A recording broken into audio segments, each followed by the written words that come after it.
మంచిది. మరి కూడి వచ్చిన మీ అందరికీ మన రక్షకుడు ప్రభు అయిన యేసుక్రీస్తు వారి అతి శ్రేష్టమైన పరిశుద్ధమైన నామములో అందరికీ శుభములు, అందరికీ వందనములు తెలియజేస్తున్నాను. అందరికీ శుభములండి. మంచిది. మరి ఈరోజు మన మధ్యలో మరి ఇద్దరు దైవజనులు ఉన్నారు. మరి సాల్మన్ రాజ్ బ్రదర్ ఉన్నారు, అలాగే పెద్దలు సాల్మన్ రాజ్ సార్ ఉన్నారు. మరి వారు రావటం కూడా మనకెంతో ఆశీర్వాదకరము. దేవుడు వారి మినిస్ట్రీని దేవుడు దీవించి ఆశీర్వదించును కాక. మంచిది. పోయిన వారం మనం ఏం నేర్చుకున్నామమ్మా? లాస్ట్ వీక్ మనం ఏం నేర్చుకున్నామో, నీ ఆలోచనలతో జాగ్రత్త, నీ ఆలోచనలతో జాగ్రత్త. వండర్ఫుల్ మెసేజ్ మరి మనందరం కూడా పోయిన వారం మనం విన్నాము. ఎందుకంటే దురాలోచనలు గలవాడు యెహోవా దృష్టికి నేరస్తుడు. పైకి బాగానే మాట్లాడచ్చు, పైకి ప్రేమగా మాట్లాడచ్చు, ఆ ప్రేమ అనేది పెదవుల మీద ఉండొచ్చు, కానీ హృదయ అంతరంగాలు చూసే దేవుని దగ్గర మనము మన యొక్క ఈ నటన కావచ్చు, వేషధారణ కావచ్చు, అది దేవుడి దగ్గర పనిచేయదు. కాబట్టి అందుకే నేరస్తులను దేవుడు శిక్షిస్తాడు తప్ప నేరస్తులను దేవుడు ఆశీర్వదించడు. కాబట్టి మనకు ఆశీర్వాదాలు రాకపోవడానికి గల ఒక కారణమో, ఒకవేళ దురాలోచనలతో బ్రతుకుతున్నామో ఏమో అని మరి గత వారం మనమందరం కూడా నేర్చుకున్నాము. ఇక ఈరోజు మనమందరం కూడా నేర్చుకోబోయే అంశము ఏంటి అన్నప్పుడు మీ అందరికీ తెలిసిందే ఏంటంటే, మరి నేను చాలా సంవత్సరాల తర్వాత మరలా ఆరాధనలో చెబుతున్నాను. ప్రార్థన గురించి కొన్ని ప్రత్యేకమైన సంగతులు మీకు తెలియజేయాలని నేను ఆశపడుతున్నాను. అదేంటి, మరి రోజు మనం ప్రార్థన చేసుకుంటాం కదా, మరి రోజుకు 2 సార్లు 3 సార్లు మనం ప్రార్థన చేసుకుంటాము. మరి ప్రార్థన గురించి ఇంకా నేర్చుకోవలసింది ఏముంది అంటే, ప్రార్థన గురించి నేర్చుకోవలసింది ఇంకా చాలా ఉంది. అదేంటో ఈరోజు మీరు చాలా జాగ్రత్తగా మీరు వినవలసిందిగా నేను మనవి చేస్తున్నాను. క్రైస్తవ జీవితంలో క్రైస్తవులకు పరిచయము అవసరము లేని అంశమే ప్రార్థన. మరి ప్రార్థన మనకు తెలుసు. ప్రార్థన మనకు తెలిసినప్పుడు దేవుడు మరలా ప్రార్థన గురించి ఎందుకు చెప్పాలనుకుంటున్నాడు అంటే, ఇంకా మనం ఏదో ప్రార్థన గురించి నేర్చుకోవలసింది ఉంది, ఇంకా మనం ఏదో సరి చేసుకోవలసింది ఉంది అన్న ఆలోచనతో దేవుని వాక్యాన్ని శ్రద్ధగా ఆసక్తితో మనమందరం కూడా విందాము. ఇక మరి బైబిల్ గ్రంథంలోనికి మనం వెళ్ళగలిగితే ఈ ప్రార్థన గురించి కొంతమంది భక్తులు, కొంతమంది దైవ సేవకులు, దైవజనులు ఏమని చెప్పారో కొన్ని మాటలు మీ అందరికీ మరి చదివి నేను వినిపిస్తాను. జాగ్రత్తగా వినండి. జాన్ బన్యన్ అనే ఒక దైవజనుడు, ఇతను ఏమన్నాడంటే ప్రార్థన గురించి, ప్రార్థన పాపము చెయ్యకుండా ఆపుతుంది, అలాగే పాపము ప్రార్థన చెయ్యకుండా ఆపుతుంది అన్నాడు. మళ్ళీ చెబుతున్నాను, ప్రార్థన పాపం చేయకుండా ఆపుతుంది, అలాగే పాపము ప్రార్థన చెయ్యకుండా ఆపుతుంది అన్నాడు జాన్ బన్యన్ అనే దైవజనుడు. అలాగే మరొక దైవజనుడు, మనుషులు బ్రతకడానికి ప్రాణవాయువు ఆక్సిజన్ ఎంత అవసరమో మనిషి నిత్యము బ్రతకడానికి ప్రార్థన అనేది కూడా అంతే అవసరము అన్నాడు మరొక భక్తుడు. ఇంకో భక్తుడు ఏమన్నాడు అంటే, ప్రార్థన పరుణ్ణి అంత సులభముగా దేనికి బానిసగా మార్చలేము అన్నాడు ఇంకొక భక్తుడు. ఇంకొక భక్తుడు ఏమన్నాడంటే ప్రతికూల పరిస్థితులను అనుకూల పరిస్థితులుగా మార్చగలిగే ఆయుధమే ప్రార్థన అన్నాడు ఇంకొక భక్తుడు. అలాగే మరొక భక్తుడు ఏమన్నాడు అంటే, నీరు లేని చెరువులో చేపలు బ్రతకడం ఎంత కష్టమో, నీరు లేని చెరువులో చేపలు బ్రతకడం ఎంత కష్టమో, ప్రార్థన లేకుండా క్రైస్తవుడుగా బ్రతకడము అంతే కష్టము అన్నాడు ఇంకొక దైవజనుడు. అలాగే మరొక దైవజనుడు ఏమన్నాడు అంటే, ప్రార్థన జీవితము లేనివాడు పరలోకము చేరలేడు అన్నాడు మరొక భక్తుడు. అలాగే ఇంకో భక్తుడు ఏమన్నాడు అంటే, వెలిగే దీపానికి నూనె ఎంత అవసరమో ఆత్మదీపానికి ప్రార్థన అంతే అవసరము అన్నాడు. ఇంకొక దైవజనుడు మరొక భక్తుడు ఏమన్నాడు అంటే, ప్రార్థించకుండా ఉండలేను, ప్రార్థనే జీవితము, ప్రార్థనే నా ఊపిరి అన్నాడు స్మిత్ వర్గీస్ అనే ఒక దైవజనుడు. అలాగే మరొక దైవజనుడు ఏమన్నాడు అంటే, ఈరోజు నాకు ఎంతో పని ఉంది, అయితే 1 గంట ప్రార్థనలో గడపాలి. ఈరోజు నాకు ఎంతో పని ఉంది, అయితే నేను 1 గంట ప్రార్థనలో గడపాలి. ఆ ప్రార్థన జీవితం లేకపోతే సాతాను జయిస్తాడు అని చెప్పిన ఆయన ఎవరు అంటే సీనియర్ మార్టిన్ లూథర్ కింగ్ అనే భక్తుడు చెప్పాడు. ఈరోజు నాకు ఎంతో పని ఉంది, 1 గంట ప్రార్థనలో గడపాలి, ప్రార్థన జీవితం లేకపోతే సాతాను జయిస్తాడు అని చెప్పాడు. మరొక భక్తుడు కూడా ఏం చెప్పాడు అంటే, ప్రార్థనా జీవితం మానేసినప్పుడు ఆత్మ సంబంధమైన జీవితము విఫలమవుతుంది.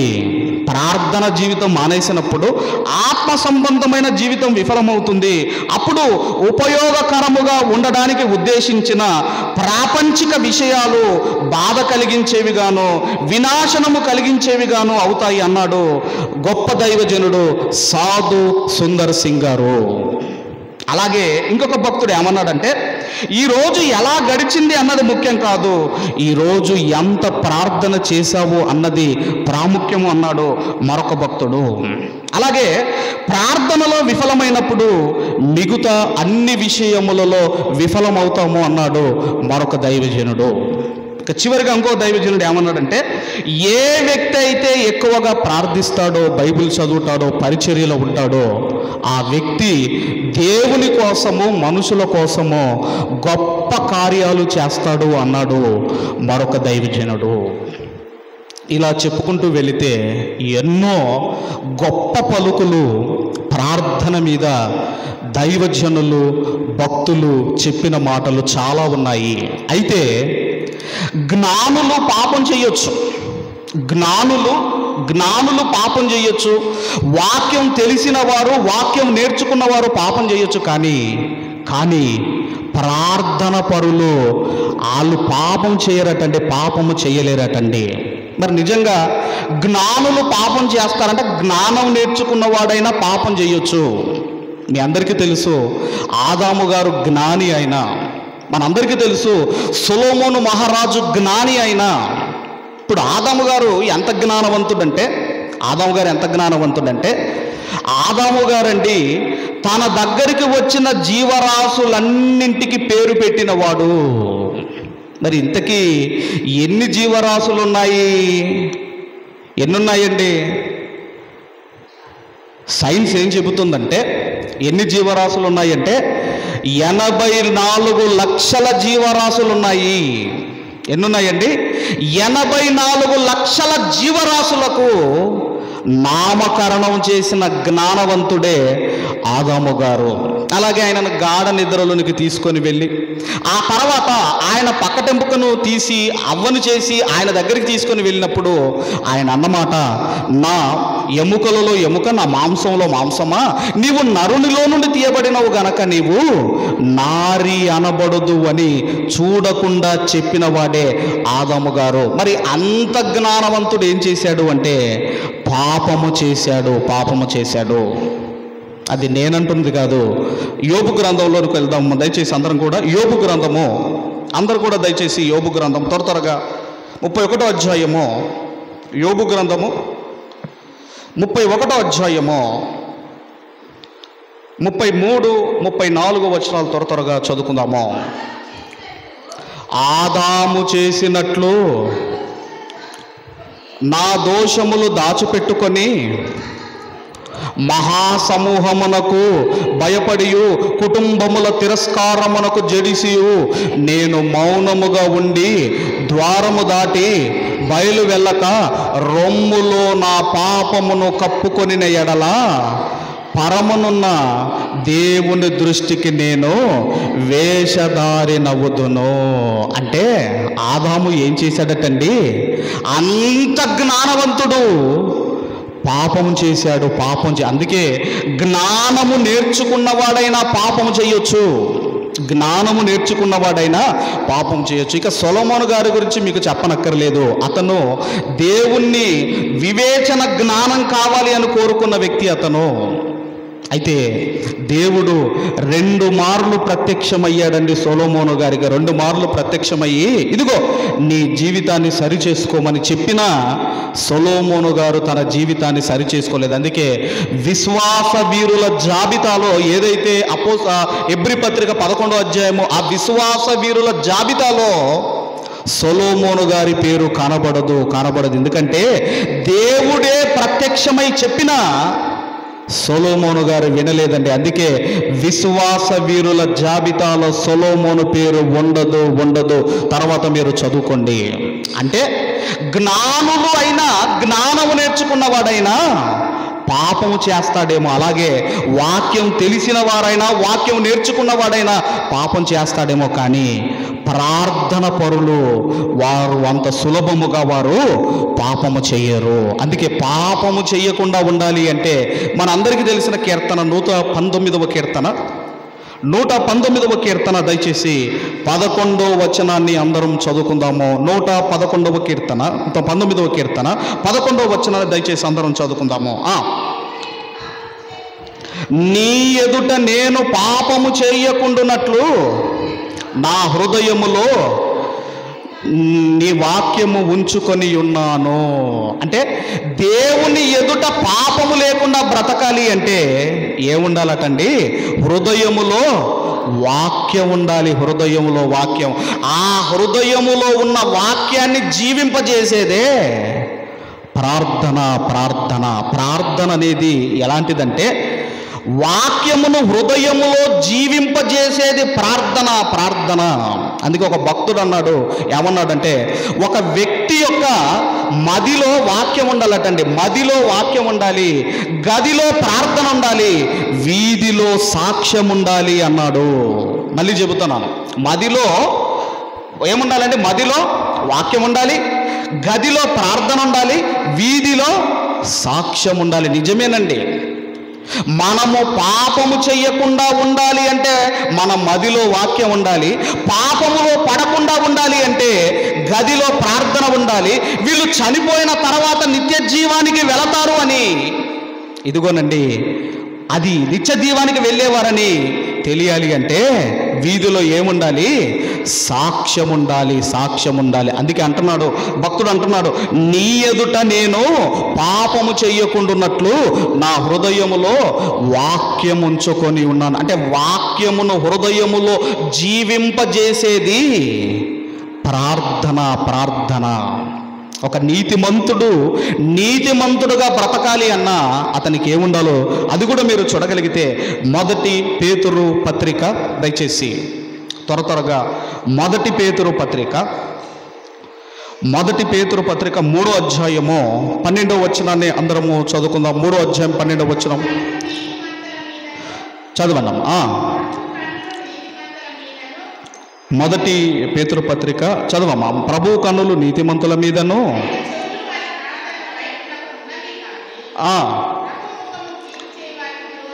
ఇక్కడ ఏమంటున్నారంటే ప్రభువు కన్నులు నీతిమంతుల మీదను ఆయన చెవులు వారి ప్రార్థనల వైపు ఉన్నవి.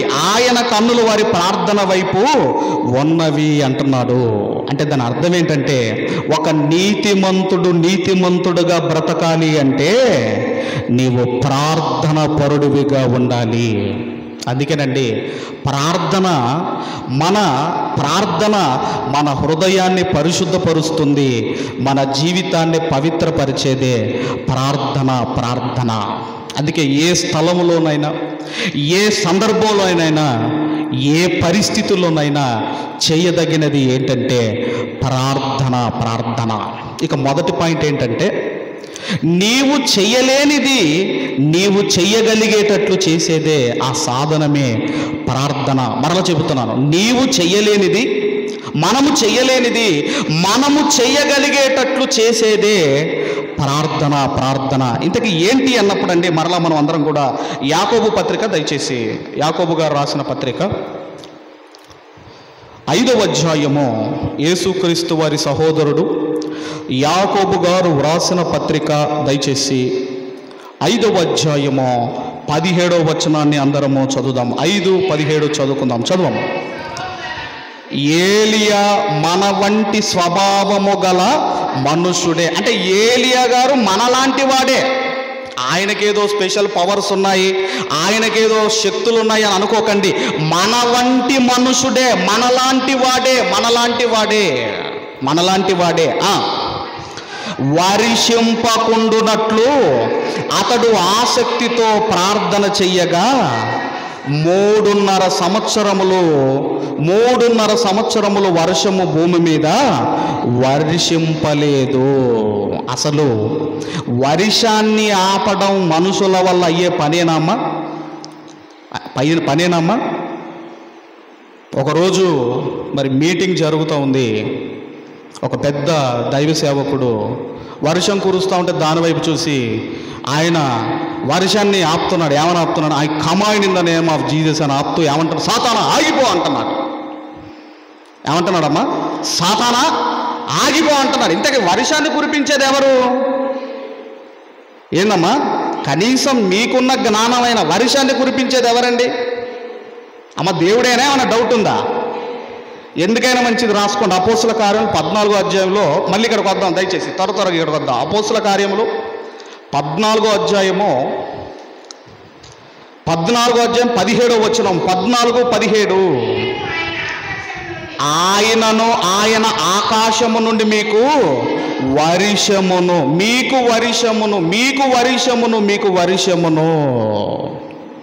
ఆ షవర్లో నుండి పడినట్టుగా వర్షము దేవుడు కురిపిస్తున్నాడు. మరి వర్షము కురుస్తున్నప్పుడు వెంటనే మనకు జ్ఞాపకం, ఎవరి జ్ఞాపకం రావాలి అమ్మా? నిజం చెప్పండి అమ్మా. ఏం జ్ఞాపకం వస్తుందంటే, బయట ఏమైనా బట్టలు ఎండేసామో చూసిరాపోను కొంతమంది, అవునమ్మా? ఏదైనా ఎండబెట్టిన తినే పదార్థాలు ఏమైనా ఎండబెట్టామో చూసిరమ్మను కొంతమంది. వర్షం పడుతూ ఉంటే దేవా కురిపిస్తున్నావు, థ్యాంక్ యూ అని ఎవరైనా చెప్తారా? అది పోనివ్వండి. మరొకటి, వర్షం కురుస్తూ ఉందనుకోండి, వెంటనే ఏం తినాలనిపించిద్దమ్మా? అమ్మా వేడివేడిగా. అందుకే దేవుడు పిడుగు పెట్టాడు. నీకు వేడిది కావాలి కదా నాయన, శుభ్రంగా పిడుగు పెట్టాడు దేవుడు. ఇక్కడేమో వర్షము కురిపించేది నేను అని దేవుడు అంటుంటే ఆయన అంటున్నాడు సాతానా ఆగిపో అంటున్నాడు. మరి ఈరోజు భయంకరమైన వర్షాలు కురుస్తున్నాయి. మొత్తం ఇల్లులు, మొత్తం బిల్డింగ్స్ అన్నీ మునిగిపోతున్నాయి. ఎందుకు అంటే నా కోపమును బట్టి వర్షము ప్రవాహముగా కురియును అన్నాడు యెహెజ్కేలు గ్రంథంలో మనం చదువుకున్నాము. కాబట్టి ఇక్కడ కూడానండి ఏలియా గారు మన వంటి మనుషుడే అంటే వర్షము ఆపటము మానవుని వల్ల కాదు. కానీ అతడు ఎలా ప్రార్థన చేశాడట? మరల యాకోబు పత్రిక 5వ అధ్యాయము 17వ వచనంలో, 5వ అధ్యాయము 17వ వచనంలో గలవాడే వర్షింపకుండునట్లు ఆసక్తితో ప్రార్థన చేశాను. ఎలా ప్రార్థన చేశాడటమ్మా? ఆసక్తితో. ఆసక్తి అంటే అమ్మా ఇంట్రెస్ట్తో, లేదంటే శ్రద్ధగా ప్రార్థన చేశాడు. మరి శ్రద్ధగా ప్రార్థన చేస్తామా? శ్రద్ధగా కొనుక్కుంటాము, శ్రద్ధగా తింటాము, శ్రద్ధగా టీవీ చూస్తాము, శ్రద్ధగా పనులు చేసుకుంటాం, శ్రద్ధగా ప్రార్థన చేసుకుంటామా? అందుకే అంటున్నాడు ఆసక్తితో ప్రార్థన చేయగా 3.5 సంవత్సరములు వర్షము కురవలేదు. అంటే మనలాంటి మనుషుడే వర్షము ఆపటము మానవుని వలన కాదు, కానీ తన వల్ల కానిది జరిగేటట్టుగా చేసింది ఏంటంటే ప్రార్థన. అందుకేనండి నీవు ఏదైతే జరగదు అనుకుంటావో అది నీ వల్ల అయ్యేటట్టుగా చేసేదే ప్రార్థన. ఇది ఒక సందర్భం అయితే, మరొక సందర్భంలో ఏమైందన్నప్పుడు దయచేసి అపోస్తులుల కార్యములు దయచేసి 12వ అధ్యాయము 1వ వచనం నుండి మనం అందరం చదువుకుందాం. 12వ అధ్యాయం 1వ వచనం చదవము.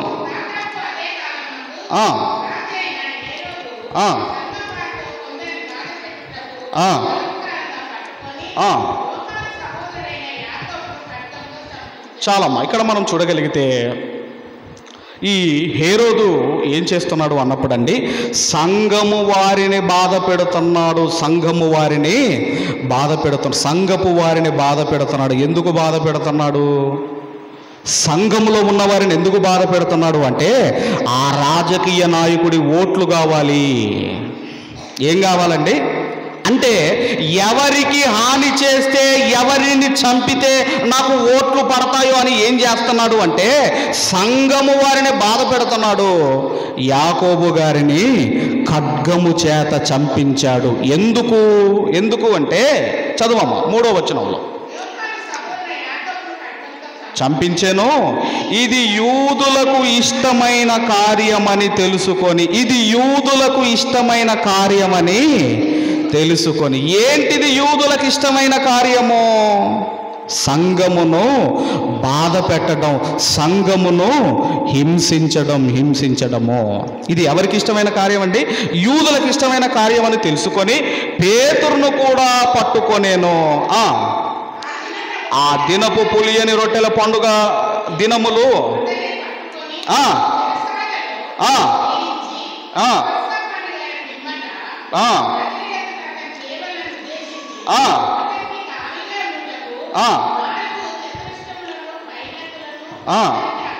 అతన్ని అప్పగించెను. మొత్తం మీద ఆయన పేతురు గారిని బంధించి సైనికులకు అప్పగించాడు. ఇప్పుడు మీరు ఆలోచన చేయండి, ఒక అధికారి అరెస్ట్ చేస్తే మంత్రి దగ్గరికి వెళ్ళొచ్చు, ఒక మంత్రి అరెస్ట్ చేస్తే రాజు దగ్గరికి వెళ్ళొచ్చు. కానీ ఇప్పుడు బంధించింది ఎవరండి? ఒక దేశాన్ని పరిపాలిస్తున్న రాజే బంధిస్తే మీరు ఏం చేయగలరు? రాజే బంధిస్తే ఎవరికి చెప్పుకుంటారు మీరు? అప్పుడు ఏం చేస్తుంది సంఘం అయితే? 5వ వచనంలో, పేతురు చెరసాలలో ఉంచబడెను, సంఘమైతే అతని కొరకు అత్యాసక్తితో దేవునికి ప్రార్థన చేయుచుండెను. సంఘమైతే అందుకే చెబుతున్న, సంఘ ప్రార్థనలకు అటెండ్ కండి. సంఘ ప్రార్థన చాలా బలమైనది అని చెబుతున్నాను.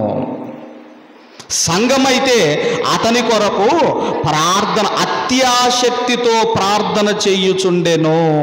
ఎందుకంటే సంఘము వెళ్ళి రాజును అడిగి పేతురు గారిని విడిపించే అంత శక్తి సంఘానికి లేదు. కానీ ఏం చేస్తున్నారండి? ప్రార్థన చేస్తున్నారు. ఎప్పుడైతే సంఘము అత్యాశక్తితో ప్రార్థన చేస్తుందో అప్పుడండి దేవుడు పరలోకములో నుండి ఒక దూతను భూమి మీదకి పంపించాడు. అంటే సంఘ ప్రార్థన ఎంత గొప్పది అంటే, పరలోకములో నుండి దేవుడు భూమి మీదకి ఒక దూతను పంపించే అంత గొప్పదండి సంఘ ప్రార్థన. అంత గొప్పదండి. అందుకే సంఘానికి కానివ్వండి, సంఘ ప్రార్థన కానివ్వండి, వీలు చేసుకొని రావాలి. అప్పుడు మొత్తం మీద ఒక దేవదూత రావటము, పేతురు గారిని రిలీజ్ చేయటము, ఏ ఇంటిలో నుండైతే వీళ్ళు ప్రార్థన చేస్తున్నారో ఆ ఇంటికి వెళ్ళి పేతురు గారు డోరు కొట్టాడండి. ఇప్పుడు తీయాలా వద్దా? బాగా శ్రద్ధగా వినండమ్మా, తీయాలా వద్దా? ప్రార్థన చేస్తున్నావు ఆసక్తితో, మరి దేవుడు కార్యం చేస్తాడని నమ్మాలా వద్దా? పేతురు గారు వెళ్ళి డోరు కొడుతుంటే అక్కడున్న ఒక చిన్నది ఆయన వాయిస్ను రికగ్నైజ్ చేసి ఇది పేతురు స్వరమే అని ఆమె ఐడెంటిఫై చేసింది. ఆ తర్వాత మనం చూడగలిగితేనండి అక్కడ ఏం జరిగింది త్వరగా 12వ వచనం నుండి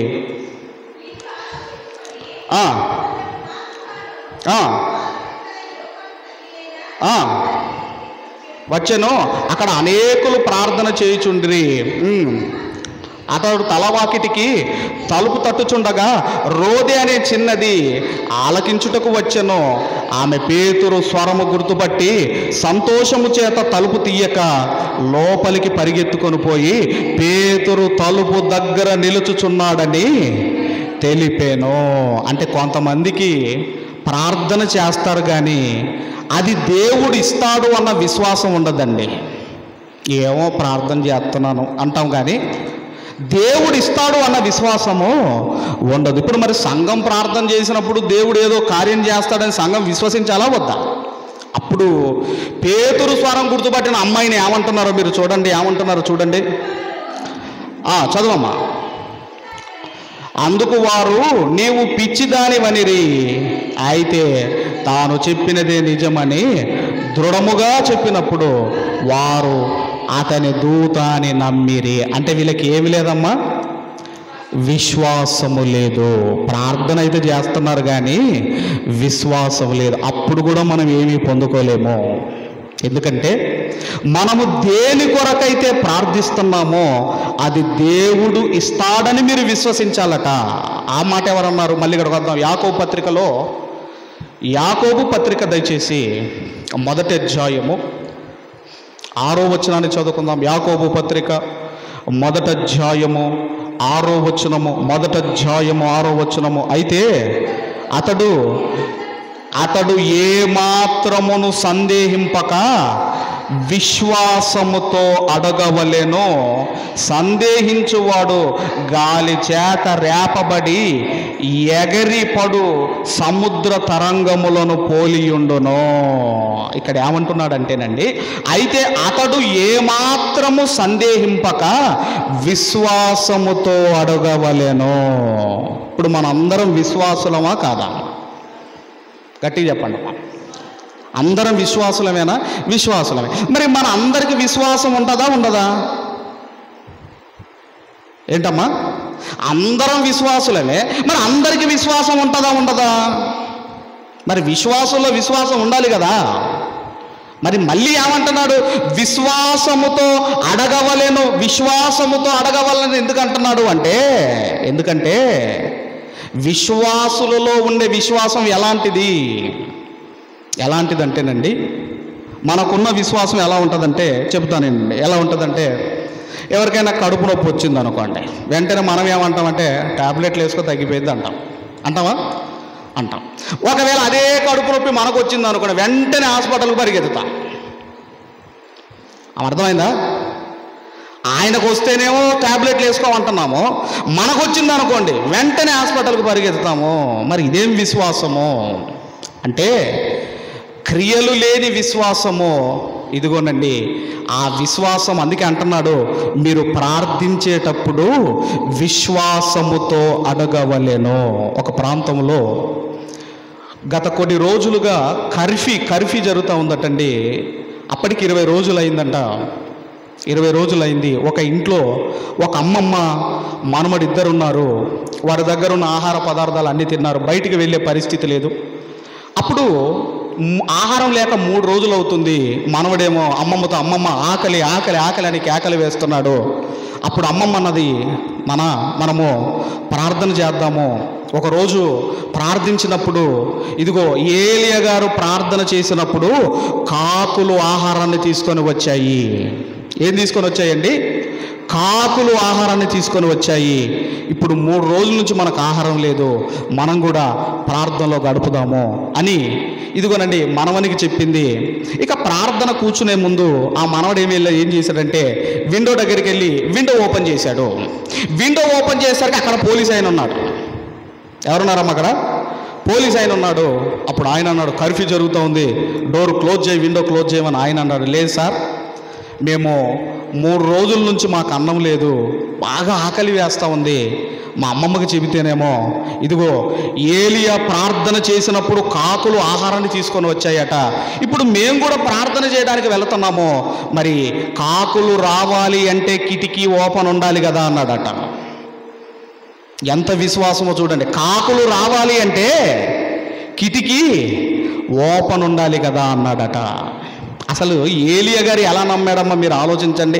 కాకులు ఆహారాన్ని తీసుకొని వస్తాయి ఏలి అంటే ఏలియా గారు ఎలా నమ్మాడు?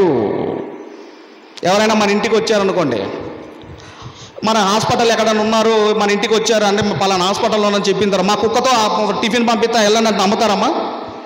మా కుక్కతో పంపిస్తారంటే నమ్ముతారా? మరి ఏలియా గారు కాకులు ఆహారం తీసుకొస్తాయంటే ఎలా నమ్మాడు? పోనీ కాకి తీసుకురావాలంటే ఎలా తీసుకురావాలండి? ఒకటి కాళ్ళతోనైనా తీసుకొని రావాలి, రెండోది దాని నోరుతోనైనా తీసుకొని రావాలి. ఇప్పుడు ఆహారం నోట్లో ఉంటే అది తినకుండా ఎలా ఉండగలదు? అర్థమైందండి? అంటే జీవరాశులు కూడా దేవుని మాటకు లోబడుతున్నాయండి, దేవుని మాటకు లోబడుతున్నాయి. అప్పుడు ఈ మనవడు అప్పుడు పోలీస్ ఆయనకు చెప్పాడండి. అప్పుడు ఏం జరిగిందంటే ఆ పోలీస్ ఆయన మాటలిని, అక్కడున్నది ఎవరంటే విశ్వాసి అయిన పోలీస్ ఆయన ఆహారాన్ని తీసుకొచ్చి వాళ్ళకిచ్చి, నువ్వు కాకి అన్నావు కాబట్టి బాబు, ఆ కాకి ఎవరు కాదు, నేనే ఆ కాకిని ఆహారం తీసుకొని మీరు తినండి అని చెప్పి అక్కడి నుంచి వెళ్ళిపోయాడు. కాబట్టి మనము ప్రార్థిస్తున్నప్పుడు అది దేవుడు నాకు ఇస్తాడు అని మనకు విశ్వాసం ఉండాలి. విశ్వాసం. ఒక ఊర్లో మొత్తం అందరూ వర్షాలు కురవాలని ప్రార్థన చేస్తున్నారట. అందరూ వర్షాలు కురవాలని ప్రార్థన చేద్దాం, పలానా ప్రాంతానికి రావాలన్నప్పుడు ఒక అమ్మాయి ఆమె గొడుగు పట్టుకొని వెళ్ళిందట. గొడుగు పట్టుకొని, ఎందుకు గొడుగు పట్టుకొని వెళ్ళింది? ఎందుకంటే దాన్ని ఏమంటారు అంటే విశ్వాసము.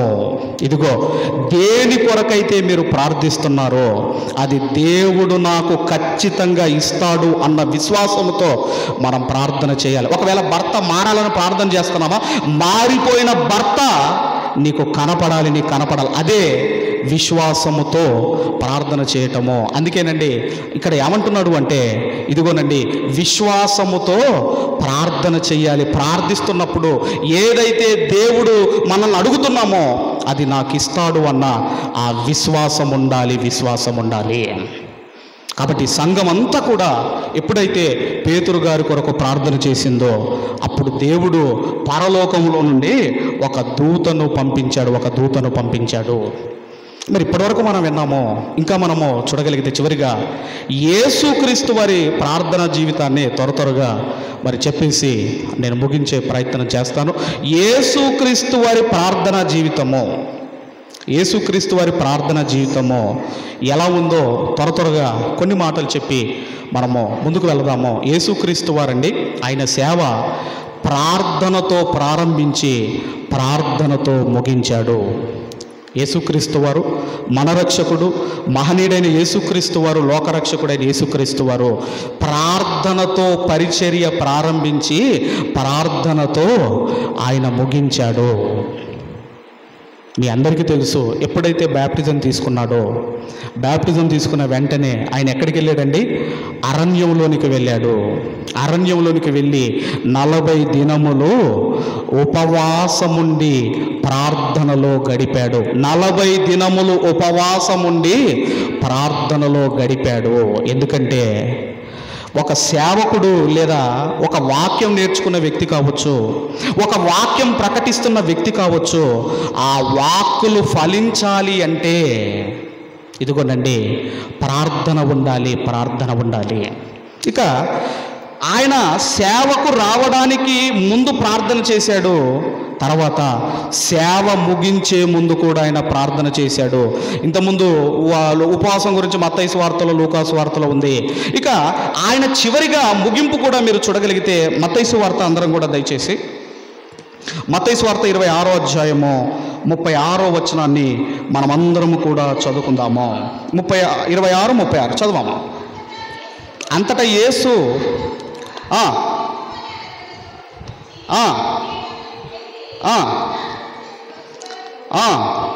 మీరు ఇక్కడ కూర్చుండుడని శిష్యులతో చెప్పి చివరిగా ఆయన ఎక్కడ ప్రార్థన చేశాడండి?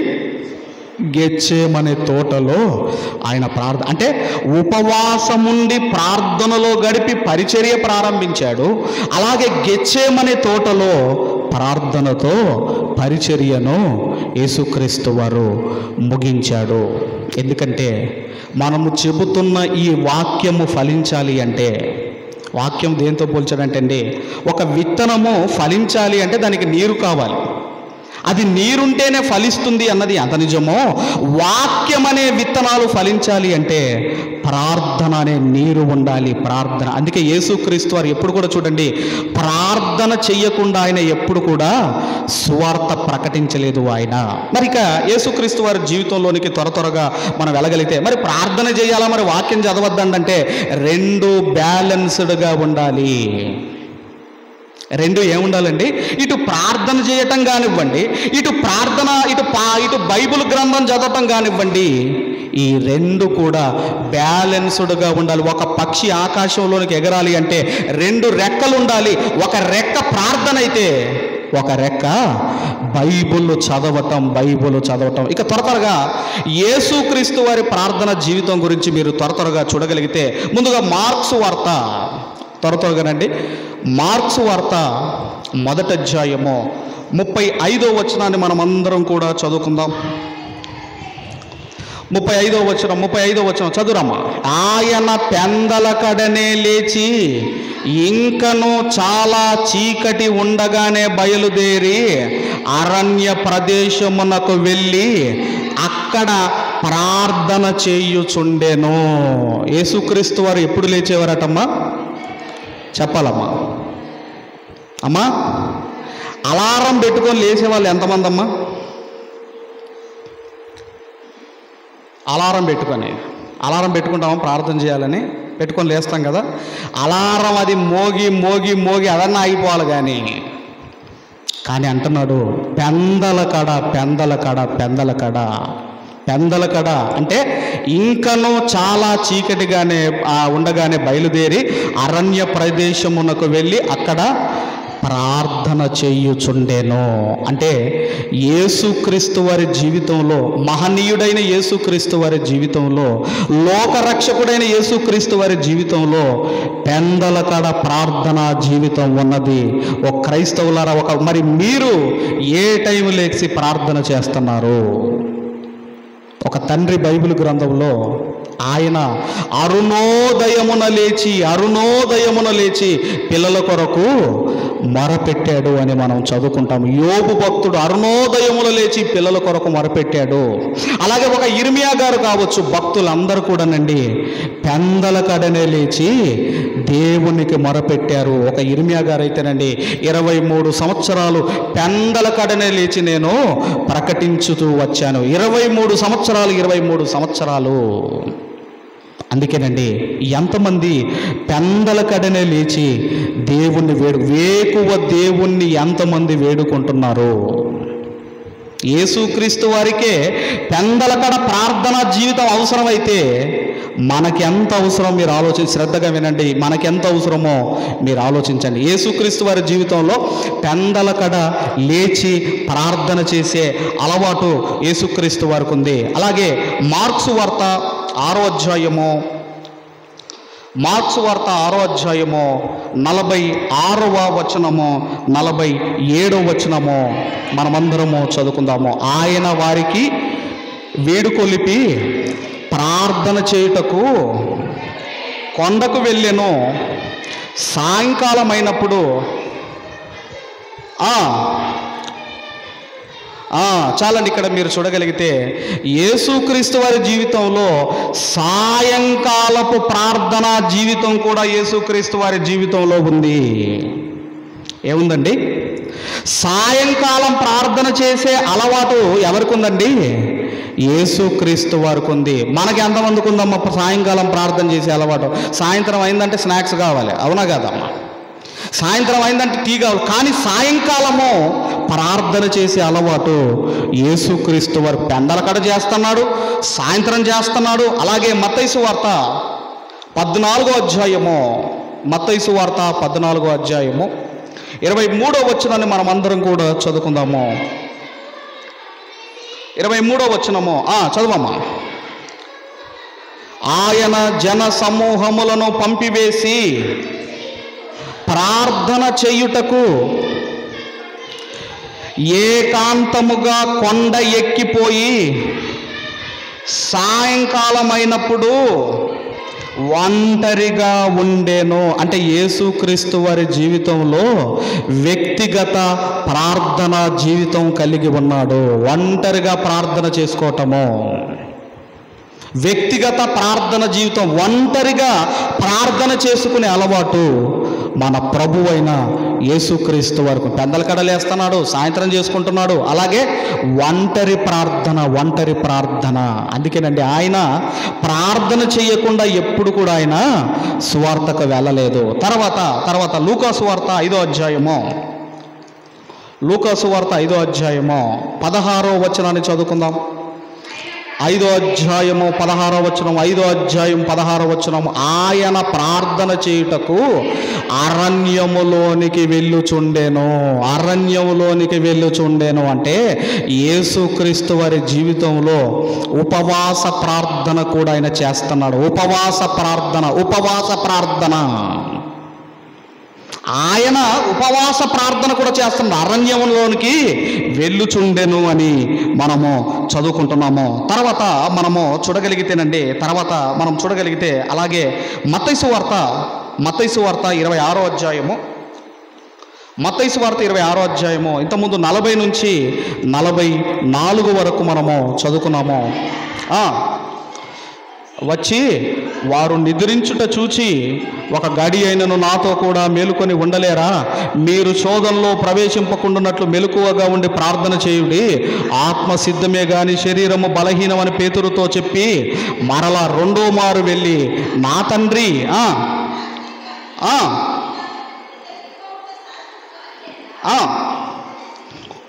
గాకాని తిరిగి వచ్చి వారు మరలా నిద్రించుట చూచెను. ఎలయనగా వారి కన్నులు భారముగా ఉండెను. ఆయన వారిని మరలా విడిచి వెళ్ళి ఆ మాటలే చెప్పుచు 3వ మారు ప్రార్థన చేసెను. ఈ ప్రార్థనే అంశ ప్రార్థనా జీవితము. అంటే ఒకే విషయాన్ని పదే ఇదిగో చెప్పటం అండి. అక్కడ ఆయన ఏం చేస్తున్నాడు అంటే ఒక విషయాన్ని 3 సార్లు ప్రార్థన చేశాడు. యేసుక్రీస్తు వారి జీవితంలో అంశ ప్రార్థనా జీవితం ఉంది. ఒక అంశము కొరకు ప్రార్థన చేయటము. ఇక చివరిగా యేసుక్రీస్తు వారి లైఫ్లో మరొకటి కూడా మీరు చూడగలిగితే లూకాసు వార్త 6వ అధ్యాయము 12వ వచనాన్ని చదువుకుందాం. 6:12 6వ అధ్యాయం 12వ వచనం చదవను. ఆ దినములయందు ఆయన ప్రార్థన చేయుటకు కొండకు వెళ్ళి దేవుణ్ణి ప్రార్థించుటయందు రాత్రి గడిపేను. రాత్రిరంతా ప్రార్థనలో ఉన్నాడు. దీన్నే ఆల్ నైట్ ప్రార్థన అంటారు. ఏమంటారమ్మా? ఆల్ నైట్ ప్రార్థన జీవితం ఎవరు కలిగి ఉన్నారు? యేసుక్రీస్తు వారు కలిగి ఉన్నారు. ఇన్ని ప్రార్థనలు చేశాడు యేసుక్రీస్తు వారు. ఎన్ని చేశారమ్మా? పెందల కాడ, సాయంకాలము వ్యక్తిగత ప్రార్థన, ఉపవాస ప్రార్థన, అంశముల ప్రార్థన, తర్వాత రాత్రిరంతా ప్రార్థన. అందుకేనండి ఒక వ్యక్తి జీవితం బాగాలేదు, ఒక కుటుంబ పరిస్థితులు బాగాలేదంటే వారి ప్రార్థన జీవితం సరిగ్గా లేదని దాని అర్థము. అందుకేనండి మనం ఎలా ప్రార్థన చేయాలో, చివరిగా ఎలా ప్రార్థన చేయాలంటే వ్యక్తిగత ప్రార్థన ఉండాలి మనకు, అలాగే కుటుంబ ప్రార్థన ఉండాలి, 3వది సంఘ ప్రార్థన ఉండాలి, 4వది వ్యక్తిగత ఉపవాస ప్రార్థన ఉండాలి, 5వది ఇదిగోనండి కుటుంబ ఉపవాస ప్రార్థన. కుటుంబం అంతా ఉపవాసంతో మందిరానికి రావాలి. అది మీ ఇష్టం, అది మీ ఇష్టం, అది నేనేమి ఆజ్ఞాపించడం లేదు. కానీ కుటుంబం అంతా కూడా ఉపవాస ప్రార్థన చెయ్యాలి. అలాగే సంఘం అంతా కూడా ఉపవాస ప్రార్థనలో ఉండాలి. ఇదిగోనండి ఇవి గనక మీరు చెయ్యగలిగితే మీ ఆత్మీయ జీవితము బ్రహ్మాండంగా ఉండకపోతే మీరు అడగండి. అందుకేనండి ఇంకా చాలా ఉన్నాయి. ప్రార్థన ఎందుకు చెయ్యాలి, ఎవరికి చెయ్యాలి, దేనికి చెయ్యాలి, ఎప్పుడు చెయ్యాలి అన్నది నెక్స్ట్ వీక్ కంటిన్యూ చేస్తాను. కాబట్టి ఒకవేళ మీ ప్రార్థన జీవితం సరిగ్గా లేకపోతే ఇది మరలా వినండి, సరి చేసుకునేటివి సరి చేసుకోండి, మీ జీవితంలో పాటించేటివి మీరు పాటించాలని కోరుకుంటూ ఈ మాటలు ముగిస్తున్నాను. దేవుడు మనందరిని దీవించి ఆశీర్వదించును గాక. ఆమేన్. ఆమేన్. మరి ఈ సమయంలో వాక్యము మరి ఫలించుటకు మన మధ్యలో ఉన్న శ్రీమతి పోలమ్మ యేసుపాదమ్మ ముందుకు విచ్చేసి ప్రార్థనలు నడిపించవలసిందిగా మనవి చేస్తున్నాం.